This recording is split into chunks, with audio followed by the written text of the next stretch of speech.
ketika krisis itu balonnya ini meledak. Ya wis, ketika balonnya meledak, kesannya tadi udah gede banget, ternyata tengahnya kopong. Nah, begitu meledak ya rusak semuanya sistem perekonomian. Ini yang tidak baik, ini yang kemudian mengandalkan privilege, hak khusus tersebut, sehingga kemudian yang perlu diperbaiki dengan adanya era reformasi ini.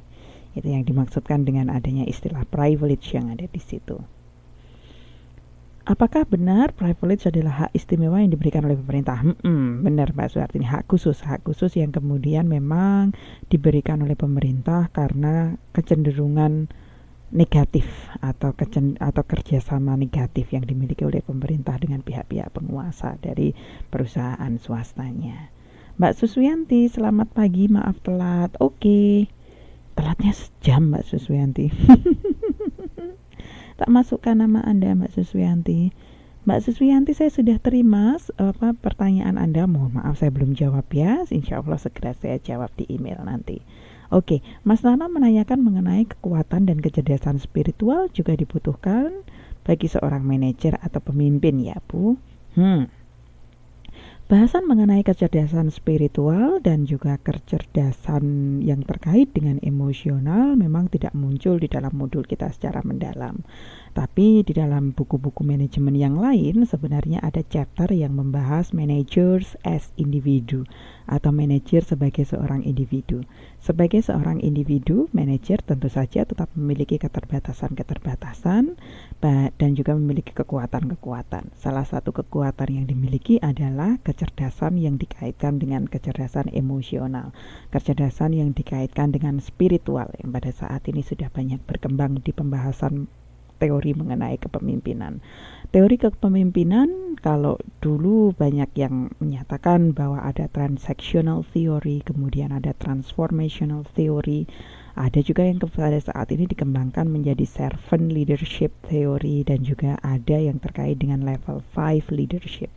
Nah, ketika kita membahas mengenai teori yang terkait dengan level 5 leadership, maka kecerdasan spiritual terkait dengan orang tersebut menjalin hubungan spiritual dengan suatu zat yang dia yakini lebih besar, sangat menentukan apakah perusahaan ataukah apakah manajer tersebut sebagai sebuah individu dapat menjadi manajer yang baik atau tidak dalam perusahaannya.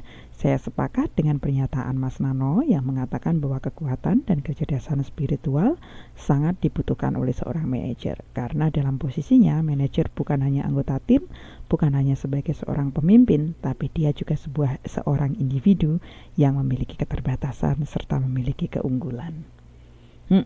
Mbak Suswianti, maklum Bu kalau minggu sibuk. Nggak apa-apa Mbak Suswianti, selamat datang di kelas, segera tune in ya dengan kelasnya. Yuk, bagi yang memiliki pertanyaan silahkan langsung disampaikan di chat box kita sambil bahas bareng-bareng sesuai dengan bahasan tutorial yang ada di sini. Sip. Tutorial yang ke-8 bahasanya cuma satu, terkait dengan good corporate governance atau good governance. Kemudian ada 2 kegiatan belajar. Yang pertama adalah mengenai good governance, tata kelola yang baik, bahasa Indonesianya itu. Dan yang kedua adalah good corporate governance atau tata kelola yang baik yang diaplikasikan pada sebuah perusahaan. Kenapa tadi saya awali dengan pembahasan terkait dengan etika? Karena kita ketika membahas tata kelola yang baik atau sistem manajemen yang baik di dalam sebuah perusahaan harus dilandasi dengan kepentingan perusahaan tersebut untuk bersikap etis terhadap lingkungannya.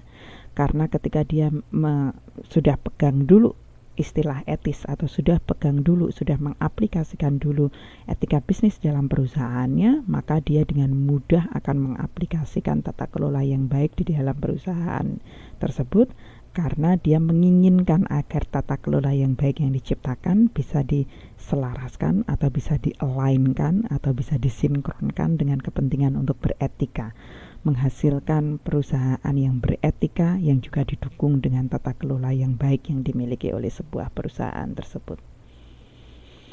Diawali dari pembahasan mengenai good governance atau tata kelola. Tata kelola yang baik ini bisa diaplikasikan di dalam 2 lingkungan perusahaan. Yang pertama adalah perusahaannya pemerintah atau perusahaan governmental, yang kemudian banyak dibahas kepada kegiatan belajar yang pertama. Kemudian yang kedua adalah yang diaplikasikan di sebuah perusahaan swasta. terkait dengan elemen governance